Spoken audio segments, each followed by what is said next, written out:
Shalom Bapak Ibu yang dikasihi Tuhan, anggota Persekutuan Komisi Usia Emas. Ya, hari ini bersama-sama kita akan kembali bersekutu di dalam persekutuan Usia Emas yang pertama dalam tahun 2021. Harap Bapak Ibu di rumah, walaupun tubuh kita sudah menua, tetapi kita tetap sehat, tetap semangat, tetap sehatnya orang tua ya, tetapi kita tetap semangat untuk bisa memuji memuliakan Tuhan dan bersekutu pada pagi hingga siang hari ini. Mari kita semua akan memulai persekutuan kita. Saya mengundang kita semua untuk menyanyikan satu pujian yang berkata, saya mau ikut Yesus sampai selama-lamanya.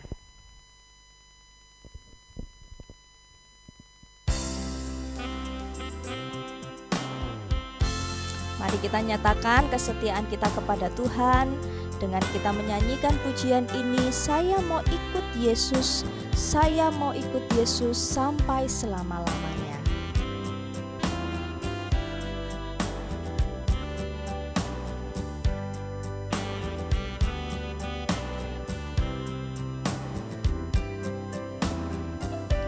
Saya mau ikut Yesus, saya mau ikut Yesus sampai selama-lamanya. Saya mau ikut Yesus, saya mau ikut Yesus sampai selama-lamanya. Meskipun saya susah menderita dalam dunia, saya mau ikut Yesus sampai selama-lamanya.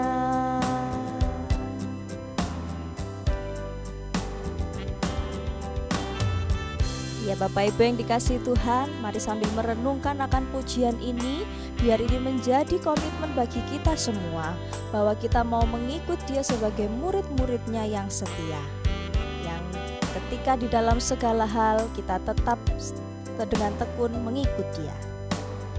Mau ikut Yesus, saya mau ikut Yesus sampai selama-lamanya. Meskipun saya susah menderita dalam dunia, saya mau ikut Yesus sampai selama-lamanya.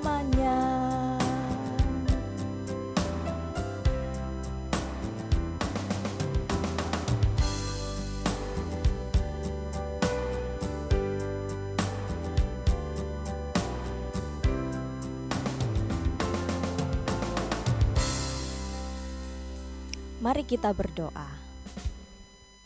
Bapa di dalam kerajaan surga, segala puji dan hormat kami naikkan kepada Tuhan yang telah mempersekutukan kami kembali di tahun 2021 dalam persekutuan Komisi Usia Emas Edelweiss. Tuhan kiranya memberkati kami, menolong kami walaupun kami tetap secara online, tetapi Tuhan menolong supaya semangat kami, konsentrasi kami tetap terpusat, terfokus kepada Tuhan, dan supaya persekutuan kami pada hari ini memuliakan nama Tuhan. Dalam nama Yesus kami berdoa. Amin. Ya Bapak Ibu yang dikasihi Tuhan, pada hari ini kita akan bersama-sama merenungkan satu kebenaran firman Tuhan yang diberi tema ikut Tuhan apa yang kutinggalkan. Ikut Tuhan apa yang kutinggalkan. Nah, Bapak Ibu yang dikasihi Tuhan, mari Alkitab yang sudah disiapkan kita sama-sama akan membukanya di dalam Lukas pasal 5 ayat 27 sampai 32. Lukas pasal yang kelima ayat 27 sampai 32. Saya akan membacakan bagian ini bagi kita semua. Silakan Bapak Ibu yang di rumah boleh membacakannya bersama-sama dengan saya dalam hati bersuara atau hanya mengikuti dengan seksama, yang pasti memahami, mendengarkan baik-baik dan memperhatikan supaya nanti bisa mengerti dengan kebenaran firman Tuhan yang akan saya sampaikan.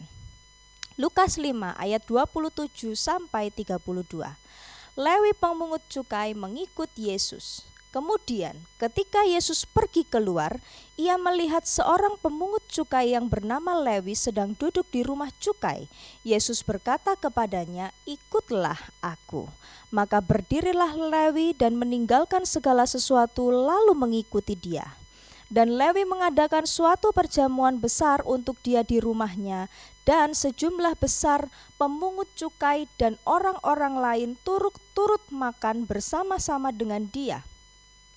Orang-orang Farisi dan ahli-ahli Taurat bersungut-sungut kepada murid-murid Yesus, katanya, "Mengapa kamu makan dan minum bersama-sama dengan pemungut cukai dan orang berdosa?" Lalu jawab Yesus kepada mereka, katanya, "Bukan orang sehat yang memerlukan tabib, tetapi orang sakit. Aku datang bukan untuk memanggil orang benar, tetapi orang berdosa, supaya mereka bertobat." Amin untuk kebenaran firman Tuhan. Bapak Ibu yang dikasihi Tuhan, sudah berapa cucunya yang ada di rumah? Ya, mungkin ada yang cucunya 1, ada yang sudah 3, 4, 5, atau bahkan sudah punya cicit. Nah, kalau misalnya cucu atau cicitnya Bapak Ibu gandeng tangan Bapak Ibu lalu kemudian mengajak Bapak Ibu berjalan ke suatu tempat, maka apa yang akan Bapak Ibu lakukan? Pasti yang ada dalam pikiran Bapak Ibu adalah, oh, dia mungkin meminta bantuan saya untuk mengambil ini yang dia tidak bisa. Kebanyakan anak kecil kalau ingin mengambil sesuatu di tempat yang tinggi, yang lebih tinggi dari dia akan ajak entah opanya, omanya atau mamanya untuk ambilkan barang itu kalau dia belum lancar berbicara. Kalau misalnya ada seorang yang tidak Bapak Ibu kenal datang ke rumah Bapak Ibu, lalu kemudian berkata seperti ini kepada Bapak Ibu, "Ayo ikut sama saya." Nah, apa yang akan menjadi respon Bapak dan Ibu? Yang pertama, pasti, "Loh, kamu siapa?" Gitu ya. Kenapa ngajak-ngajak saya? Mau diajak kemana? Mau ngapain? Mau bikin apa? Nah, itu pasti menjadi pertanyaan-pertanyaan kita, apalagi sekarang ada begitu banyak orang asing yang jahat, yang mengajak itu tidak selalu punya motivasi yang baik, bahkan banyak orang yang motivasinya buruk. Nah, ketika ada seorang yang kemudian mengatakan kepada Bapak Ibu, "Ikut aku," bagaimana kita akan meresponinya?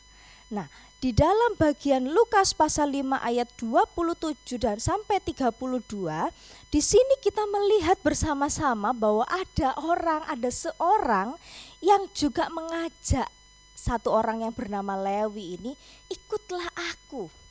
Nah, kita akan belajar bersama-sama merenungkannya lebih jauh dan bagaimana tema ini bisa kita pelajari, ikut Tuhan, apa yang kutinggalkan. Pertama, saya ingin mengajak kita semua untuk mengerti dulu tentang siapakah Lewi si pemungut cukai. Kalau Bapak Ibu melihat di dalam kisah pada Matius pasal 9 ayat 9 sampai 13, ya, yang sudah disampaikan juga di hari Minggu, maka kita akan melihat bersama-sama bahwa Lewi yang dimaksud di dalam Lukas pasal yang kelima itu nama lainnya adalah Matius. Ditulis Matius, dalam kitab Markus juga ditulis sebagai Matius, tetapi dalam kitab Injil Lukas ditulis sebagai Lewi. Mengapa berbeda? Ini cuma nama orang yang sama tetapi namanya aja yang berbeda, bukan orang yang berbeda. Karena Lukas di situ pembacanya bukan hanya orang-orang Yahudi, tetapi orang-orang di luar Yahudi, juga orang-orang Yunani. Nah, sehingga di sini dia menggunakan nama yang lain supaya lebih familiar, lebih dikenal lagi siapa itu Lewi. Lewi adalah Matius si pemungut cukai. Nah, ketika Lewi yang diceritakan ini memiliki profesi sebagai pemungut cukai, maka yang harus kita bayangkan pemungut cukai pada masa itu adalah orang yang ditakuti, orang yang tidak disukai, karena dia adalah seorang kalau hari-hari ini ada namanya petugas pajak, tapi itu resmi dari negara. Tetapi kalau pemungut cukai ini kalau zaman sekarang itu dia bayar dulu ke negara berapa rupiah gitu ya, pajak PBB misalnya. Nah, dia bayar dulu ke pemerintah, lalu kemudian orang yang seharusnya membayar itu ditagih oleh dia. Nah, jadi dia seperti tangan kedua gitu loh. Oh, kamu enggak punya uang, ya udah saya bayar dulu ke pemerintah, nanti kamu bayar sama saya ya. Gitu, orang yang menghutangi gitu. Nah, tetapi apa yang membuat si pemungut cukai, profesi pemungut cukai ini dibenci? Seperti pada waktu itu kita juga baca cerita tentang Sakeus, dia juga orang yang dibenci oleh orang banyak gitu. Karena apa? Karena jumlah yang ditagih dengan yang dibayar itu bisa besar. Dan dia juga tidak mau tahu, pokoknya kamu tidak punya uang, kamu harus tetap membayar. Kalau kamu tidak bisa bayar, maka kamu akan saya kenakan denda, berbunga. Kalau bulan depan masih tidak bisa bayar, bunganya juga nambah. Nah, sehingga dia bisa menjadi cepat kaya karena keuntungan yang dia peroleh dari yaitu tadi menagih orang yang harusnya membayar pajak, tapi dia membayar ke pemerintah, harganya tetap tidak ada denda. Tetapi dia mengenakan kepada orang yang harus membayar itu bayarnya tepat waktu, atau kalau tidak kena denda. Nah, beberapa waktu di sekitaran rumah kami itu ada beberapa pria dengan sepeda motor. Nah, parkir di trotoar. Mereka itu ada yang bawa HP, ada yang bawa laptop. Nah, dibuka gitu laptopnya kecil gitu ya Bapak Ibu. Lalu kemudian sambil ditekan-tekan mereka seperti sibuk sekali. Saya membayangkan ini orang siapa ya, ngapain ya. Lalu kemudian ketika mereka sambil lihat jalan, lihat plat nomor orang, dan ketika ada sesuatu yang cocok mungkin di laptopnya atau di HP-nya, saya juga tidak terlalu ngerti, dia langsung bilang, oh itu orangnya. Segera mereka kendarai motor mereka itu cepat mengejar orang itu. Ternyata orang yang dikejar ini adalah orang-orang yang belum bayar, kira-kira belum bayar angsuran gitu ya, dan terlambat gitu. Nah, sehingga dia tidak perlu dapat alamatnya di mana, kalau lihat di jalan itu yang ditagih, dikejar dengan segera. Nah, orang kalau melihat seperti itu dikejar ya pasti satu panik ya, yang kedua ya takut ya, wis berapapun akhirnya dibayar gitu. Nah, kira-kira kalau misalnya membayangkan tentang pemungut cukai ini seperti ini, tapi pemungut cukai tidak model bawa laptop dan kemudian kejar begitu ya, tidak. Tetapi mereka punya duduk di sebuah tempat lalu kemudian menagih. Dan yang ditagih ini adalah orang-orang Yahudi, mulai dari petani sampai orang-orang menengah ke bawah. Yang pastinya ketika mereka ditagih, ada yang tidak punya uang, ada yang bayarnya terlambat, dan para pemungut cukai ini biasanya tidak mau tahu. Karena apa? Kalau mereka tidak menagih atau berbaik hati, ya udah nggak usah dibayar, dia yang rugi. Gitu. Yang pasti tidak ada orang yang mau dirugikan. Kalau Bapak Ibu punya toko, ada orang yang belum bayar di tokonya Bapak Ibu, pasti Bapak Ibu harus tagih. Kalau enggak, kita yang merugi. Nah, seperti itu orang-orang yang berprofesi sebagai pemungut cukai, termasuk Matius. Nah, sehingga orang-orang seperti ini, para pemungut cukai ini orang-orang Yahudi, tetapi juga dibenci oleh orang-orang Yahudi. Karena apa? Yang dia tagih, yang dia tekan itu adalah sesama orang Yahudi, yang dia harus membayar kepada pemerintah Romawi, kepada orang asing, demi supaya orang asing ini mendapatkan uang pajak, maka pemerintah asing ini mendapat uang pajak, dia harus menekan saudaranya sendiri, ibarat kata seperti itu. Sehingga orang-orang yang berprofesi sebagai pemungut cukai, termasuk si Lewi ini, si Matius ini, mungkin dia seorang yang kaya, dia punya banyak uang, tetapi dia tidak memiliki kawan, tidak memiliki teman.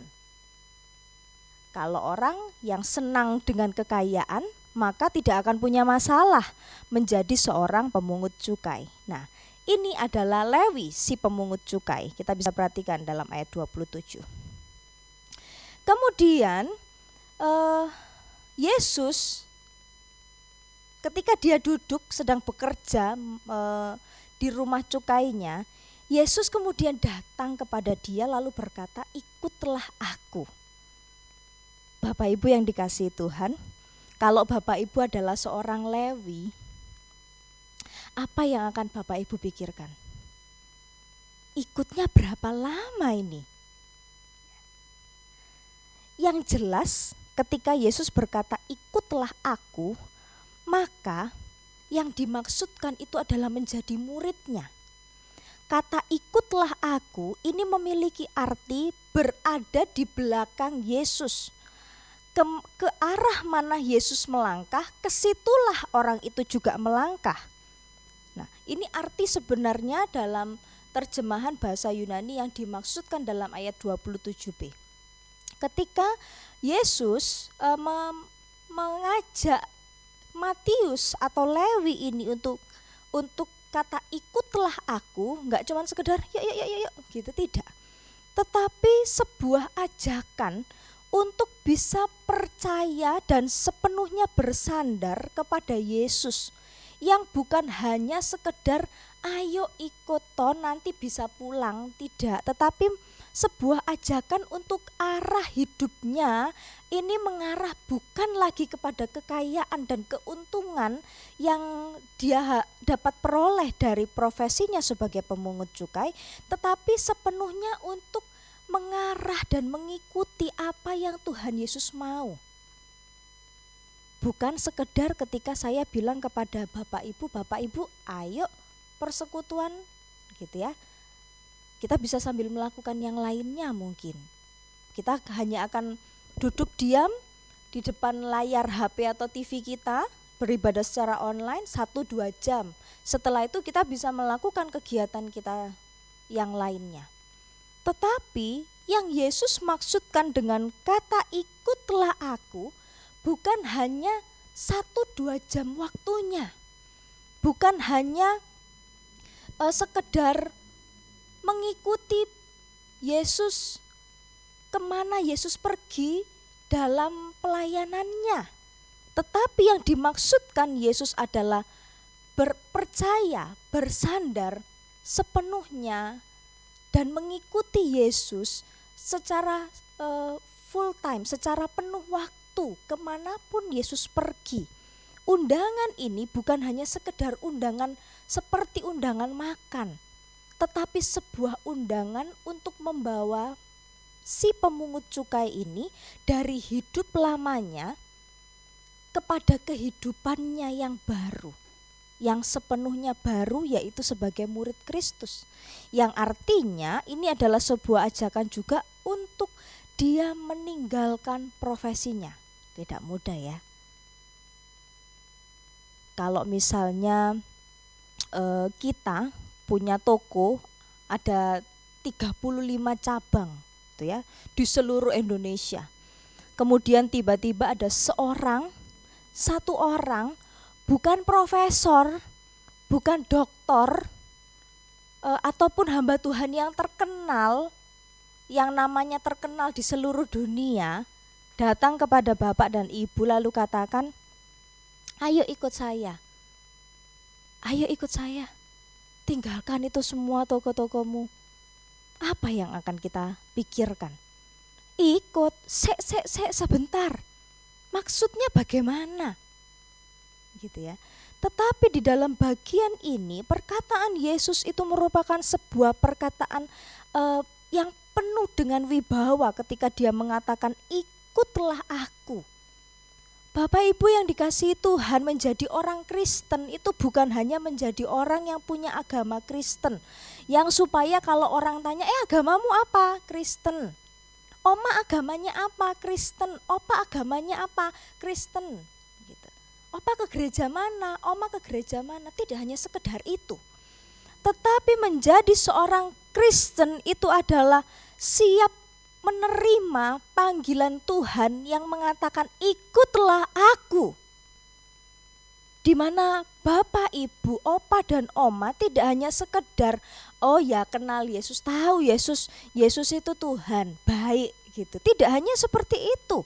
Tetapi benar-benar mempercayakan diri kita kepada Tuhan. Tidak ada yang bisa kita andalkan.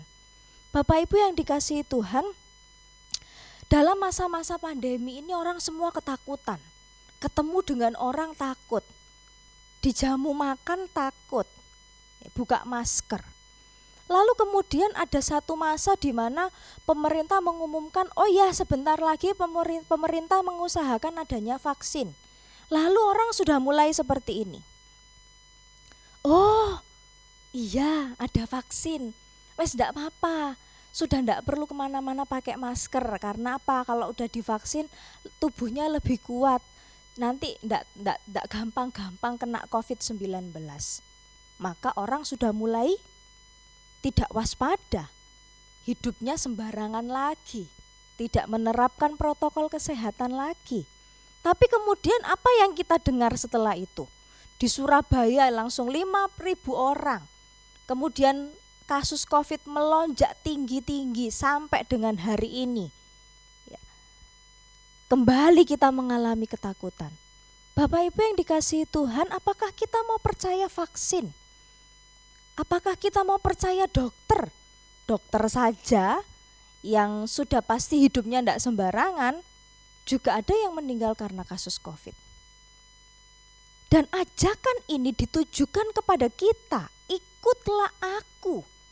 Artinya percayalah hanya kepada Yesus. Kita boleh percaya kepada vaksin, boleh. Tapi ternyata vaksin tidak menjawab pergumulan kita. Satu-satunya yang bisa kita andalkan dalam pergumulan kita adalah Yesus. Ketika kita di masa sekarang, Bapak, Ibu, Opa, Oma mungkin khawatir karena apa? Saya punya penyakit berat, Kak Arumi, saya punya diabetes, saya punya kolesterol, ini cepat kalau mau kena COVID pasti cepat. Kita mungkin hidup di dalam ketakutan, tetapi panggilan Tuhan bagi Bapak Ibu pada hari ini, percayalah dan bersandarlah kepada Dia yang memanggil kita, ikutlah aku. Karena keselamatan kita dari Tuhan. Bahkan kalau kita diizinkan mengalami situasi yang sulit karena sakit, karena COVID, karena penyakit-penyakit yang lain. Tetapi kepercayaan kita itu tidak sia-sia kepada Tuhan. Dia akan memberikan kekuatan. Bahkan lebih daripada itu, keselamatan hidup kita sudah dijamin. Hidup kita tidak hanya bicara tentang sakit ini dan itu, parah dan tidak parah. Tetapi bagaimana kita di dalam kekekalan nantinya. Ini menjadi sebuah panggilan, ikutlah aku. Bagian yang ketiga dalam ayat 28. Mari kita melihat respon yang berani dari seorang Lewi, seorang Matius, si pemungut cukai orang Yahudi yang kaya meskipun dibenci sama orang, tetapi dia punya kekayaan. Dikatakan dalam ayat 28, maka berdirilah Lewi dan meninggalkan segala sesuatu, lalu mengikuti dia. Bapak Ibu yang dikasihi Tuhan, ini bukan sebuah respon yang gampang-gampang. Kalau kita jadi Matius, kalau kita menjadi Lewi, pasti kita tanya, itu siapa? Yesus, tukang kayu, orang dari Galilea, punya apa dia panggil-panggil saya? Mau dijadikan muridnya, makan apa saya nanti? Banyak mertua yang menilai kalau ada calon-calon menantu datang, itu adalah salah satunya, dia bisa kasih makan anak saya apa? Gitu ya. karena tidak mau orang yang kita sayang mengalami situasi yang sulit. Tetapi di sini Lewi, Matius si pemungut cukai, dengan berani dikatakan oleh Alkitab, dia berdiri, dia meninggalkan segala sesuatu. Dikatakan segala sesuatu ini bukan hanya tempat duduknya di rumah cukai, tetapi semuanya dia tinggalkan. Kehidupannya yang mencari untung dari kesulitan orang lain dia tinggalkan. Kekayaannya yang sedemikian banyak dia tinggalkan. Dan apa yang dia lakukan? Mengikut Yesus. Panggilan ini panggilan yang khusus, karena bisa jadi orang itu yaitu tadi dipanggil sebentar aja nanti bisa kembali lagi. Tidak. Panggilan Yesus ikutlah aku itu adalah sebuah panggilan untuk menjadikan Matius, Lewi ini sebagai murid, salah satu dari ke-12 rasul, yaitu murid Yesus. Dan untuk fokus kepada panggilannya sebagai murid Yesus, sebagai hamba Tuhan full time ini ya, maka dia dengan berani berdiri dari suasana dan situasi nyamannya lalu mengikut Yesus. Dia tinggalkan uangnya yang banyak, dia tinggalkan posisinya yang bagus itu di mata orang-orang Romawi, dan dia pergi menjadi murid Yesus, si anak tukang kayu dalam pandangan mata orang Yahudi. Di mana dia bisa melihat bahwa Yesus yang hanya seorang tukang kayu itu adalah Allah. Dialah Mesias, dialah Allah yang sejati.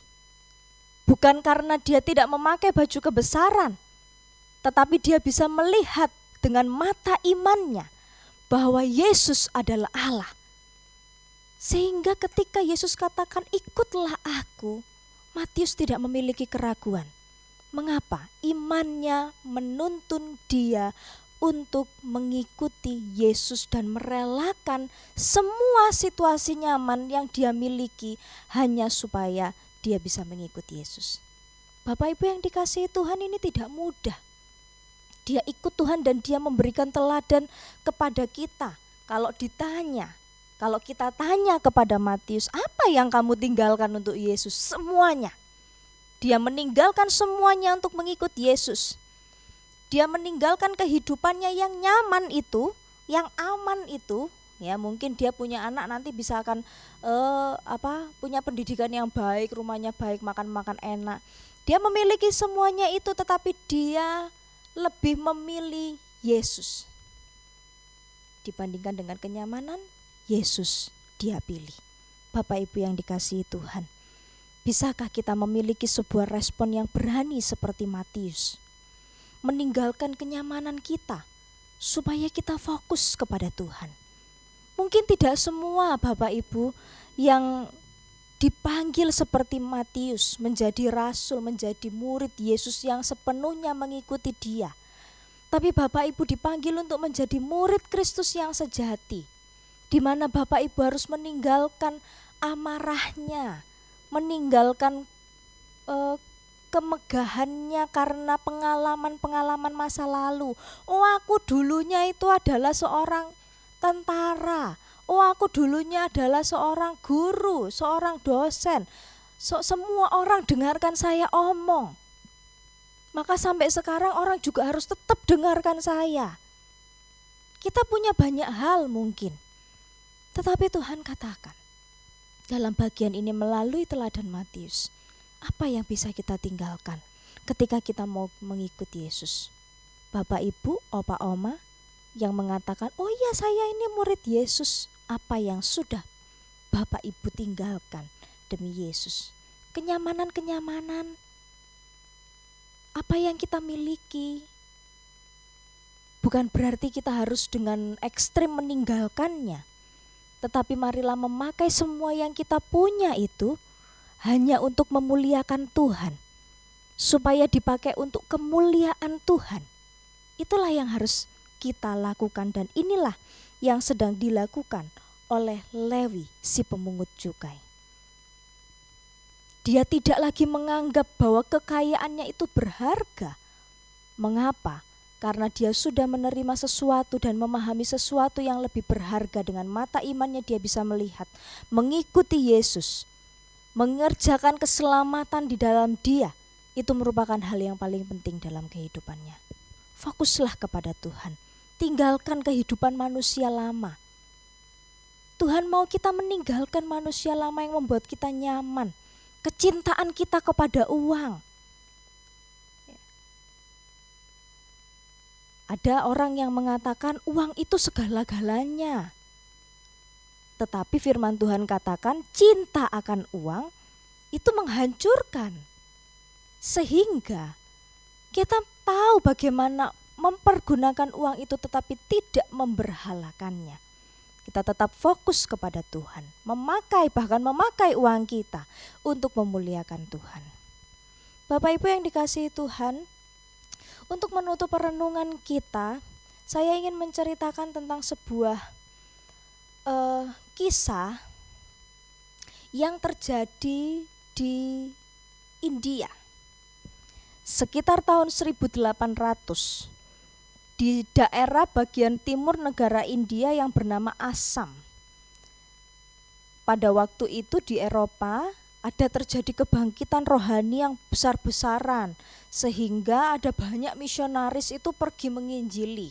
Ya, termasuk GKKA Sidoarjo ini ada, GKKA itu ada karena peran juga dari misionaris dari Tiongkok, sehingga kita bisa menjadi orang-orang Kristen. Beberapa misionaris dari Inggris itu datang ke India lalu kemudian memberitakan Injil di sana. Nah, Assam, salah satu tempat di India ini ternyata bukan sebuah tempat yang gampang untuk Injil itu bisa diterima. Beberapa suku yang ada di sana, orang-orang primitif itu punya kebiasaan zaman dulu ya, tahun 1800, punya kebiasaan makan daging orang. Ini atau namanya kanibalisme, suka makan daging orang. Nah, mereka tidak terlalu suka dengan kehadiran orang-orang asing, apalagi mereka sudah punya berhala sendiri, sudah punya tradisi-tradisi, sudah punya budaya, sehingga ketika ada orang asing yang masuk, apalagi memberitakan tentang sesuatu pengajaran yang berbeda dengan pengajaran mereka, tentunya ini menjadi hal yang mereka tidak suka, mereka benci. Kekristenan ditolak di situ. Misionaris dari Inggris ini kemudian datang bersama dengan keluarganya dan kemudian berusaha untuk menginjili orang-orang di sana. Tapi kehadiran mereka tidak disenangi atau dibenci malahan dengan orang-orang Assam. Sehingga satu keluarga yang terdiri dari suami istri dan 2 orang anak mereka dari suku itu yang pada akhirnya bertobat karena pekerjaan misi dari misionaris dari Inggris ini, mereka mulai ambil sikap terhadap satu keluarga ini.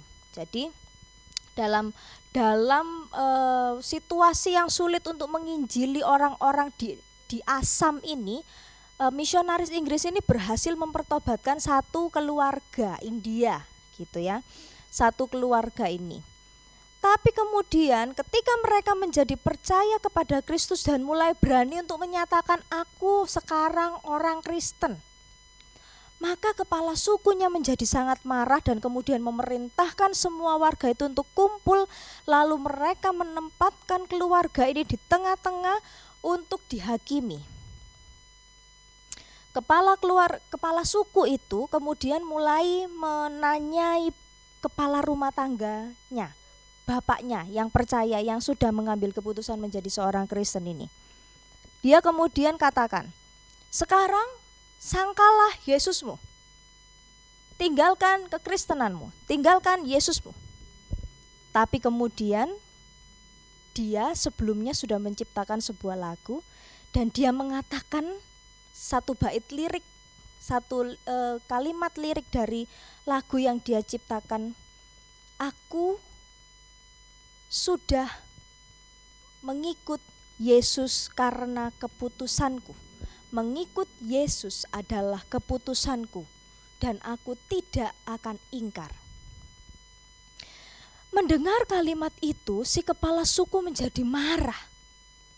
Lalu kemudian dengan cara yang mengerikan, kedua anak dari dari keluarga Kristen ini dibunuh dengan cara yang sangat mengerikan.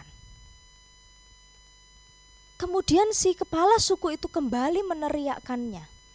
Kalau kamu tidak mau meninggalkan imanmu itu, bukan hanya anakmu yang mati, tetapi istrimu juga akan mati. Tetapi sekali lagi sang kepala keluarga, sang bapak ini mengatakan, walaupun aku sendiri, aku akan tetap ikut. Tidak akan ingkar terhadap Yesus. Maka si kepala suku itu memerintahkan untuk membunuh istrinya juga dengan cara yang kejam di hadapan seluruh masyarakat Asam. Lalu kemudian si kepala suku itu berkata lagi setelah membunuh istrinya, aku berikan kamu satu kesempatan lagi. Kalau kamu mau berbalik dari imanmu, kamu hidup. Anak-anakmu dan istrimu sudah mati, tapi kamu bisa menyelamatkan hidupmu. Tapi dengan mantap si bapak ini berkata, salib di depan dan dunia ada di belakangku, dan aku tidak akan ingkar. Dan itu menjadi ucapan yang terakhir dari si bapak dan keluarga Kristen ini, yang kemudian kepala suku itu kemudian membunuhnya. Tetapi kemudian kejadian yang sangat tragis ini justru menjadi sebuah dampak yang positif yang sangat indah, karena orang-orang di sana melihat bagaimana keluarga ini begitu teguh memegang iman mereka ketika mereka percaya kepada Tuhan. Apa yang membuat mereka menjadi seperti itu? Apa yang membuat mereka menjadi seteguh itu? Bahkan mereka mati pun mereka merasa itu adalah sesuatu yang seimbang, sesuatu yang pantas mereka kerjakan karena Yesus. Maka beberapa orang menjadi percaya, dan bahkan si kepala suku yang memerintahkan keluarga ini dibunuh itu pun menjadi percaya Kristus. Sehingga kemudian kita mengenal sampai dengan hari ini lagu yang berjudul Mengikut Yesus Keputusanku. Mengikut Yesus keputusanku, ku tak akan ingkar, aku tak akan ingkar. Ku tetap ikut walaupun aku sendiri. Salib di depan, dunia di belakang, dan aku tidak akan ingkar karena mengikut Yesus keputusanku. Bapak Ibu yang dikasihi Tuhan, apa yang sudah kita tinggalkan untuk mengikuti Yesus? Ada begitu banyak orang yang karena cintanya kepada Kristus dan karena sudah melihat Kristus dengan mata imannya, rela memberikan bahkan nyawanya supaya bisa mengikuti Dia. Apa yang paling berharga dalam kehidupan kita saat ini? Anak-anak kita kah? Kekayaan kita kah? Kesehatan kita kah? Tetapi Kristus jauh lebih berharga dari semua yang kita miliki. Percayakan semuanya kepada Kristus, maka Kristus akan menjamin kehidupan kita, kehidupan keluarga kita. Mereka yang percaya kepada Kristus, jaminan bagi keluarga kita pun ada, berkat untuk diri kita pun ada. Tidak ada yang sia-sia dalam mengikut Kristus. Jika kita saat ini mengatakan bahwa saya ikut Tuhan, maka apa yang sudah kita tinggalkan untuk mengikuti Dia?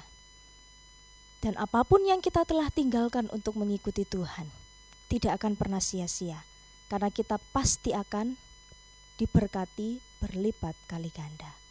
Tuhan memberkati, mari kita berdoa. Bapa di dalam kerajaan surga, segala puji dan syukur kami naikkan kepada Tuhan yang terus menolong kami menjadi orang-orang Kristen yang percaya kepadamu. Tuhan, tolonglah kami supaya ketika kami mengikut Engkau, kami melihat-Mu dengan mata iman kami dan kami bisa rela meninggalkan segala kenyamanan kami demi mengikut Engkau. kiranya Tuhan memberkati kami. Di dalam nama Tuhan Yesus kami mengucap syukur untuk kebenaran firman-Mu. Amin. Ya Bapak Ibu yang dikasihi Tuhan, mari sambil meresponi kebenaran firman Tuhan yang sudah kita dengarkan pada hari ini, kita bersama-sama akan menyanyikan pujian Mengikut Yesus Keputusanku. Lalu saya akan memimpin kita di dalam doa, kita akan berdoa syafaat dan kita akan mengakhiri persekutuan kita pada hari ini. Mengikut Yesus Keputusanku.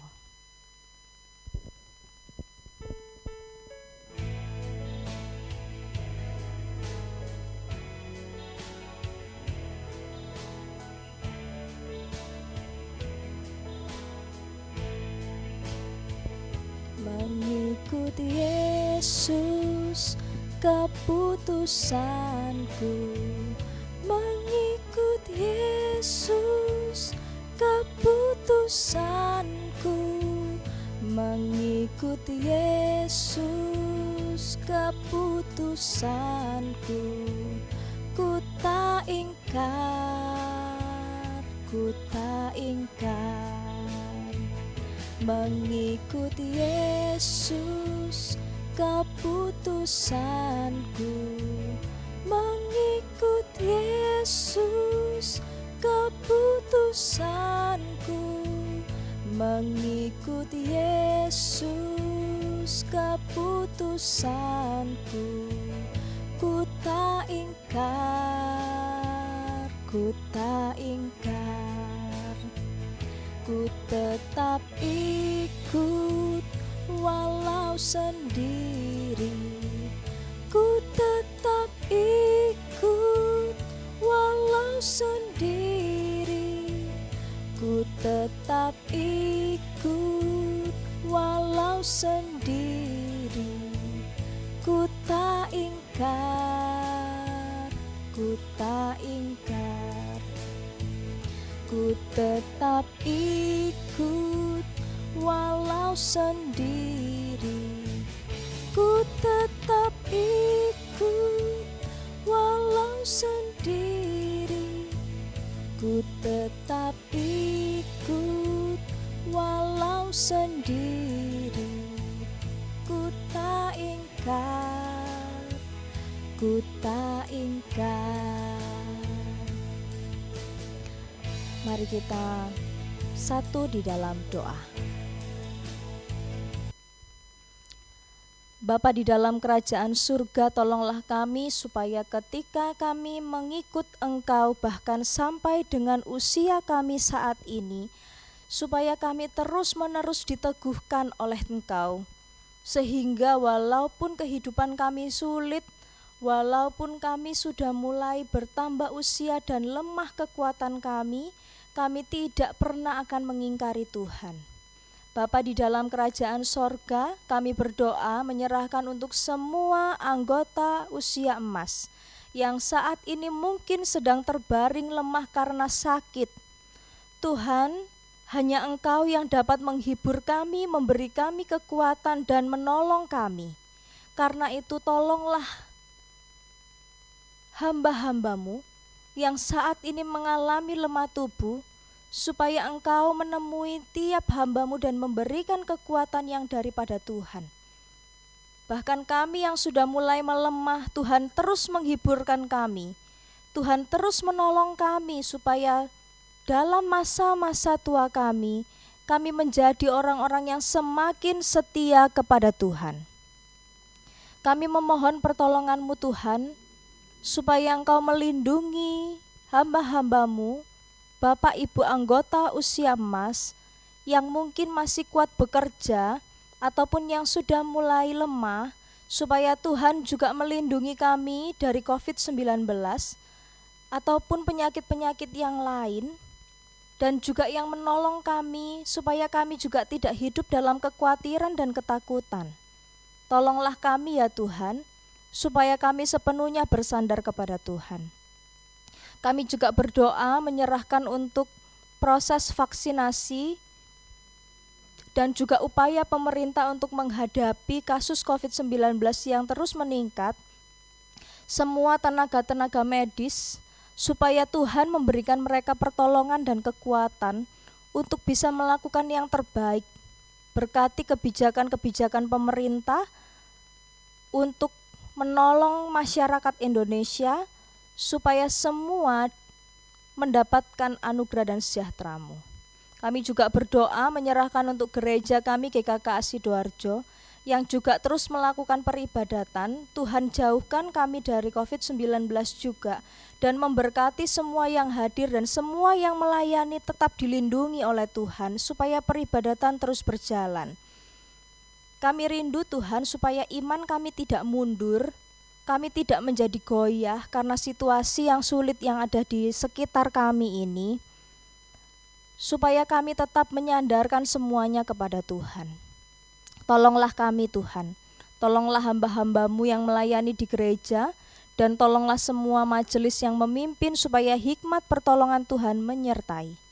Jaga dan lindungi kami Tuhan supaya iman kami juga tidak goyah di dalam Tuhan, tetapi kami semakin mencari dan setia kepada Tuhan.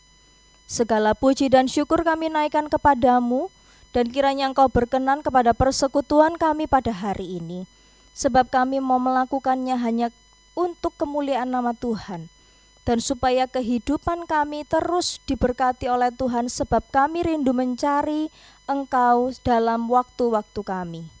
Berkati kami dalam segala aktivitas kami pada hari ini, kiranya nama-Mu dipermuliakan. Ini doa kami Tuhan. Bapak Ibu yang dikasihi Tuhan, mari letakkan tangan kita di dada kita dan kita menerima berkat Tuhan. Kiranya kasih karunia dari Allah Bapa kita, damai sejahtera dalam Kristus Yesus, kekuatan dan persekutuan dari Allah Roh Kudus menyertai setiap kita dari saat ini hingga Tuhan datang kembali. Amin. Tuhan memberkati kita semua. Selamat hari Rabu ya, dan selamat beraktivitas. Bapak Ibu yang melanjutkan bekerja, tetap semangat dan andalkan Tuhan. Bapak Ibu yang akan istirahat dan melakukan kegiatan lain, mari kita melakukannya di dalam takut akan Tuhan. Kiranya Tuhan memberkati, tetap semangat. Be disciple to love Jesus. Tuhan Yesus memberkati.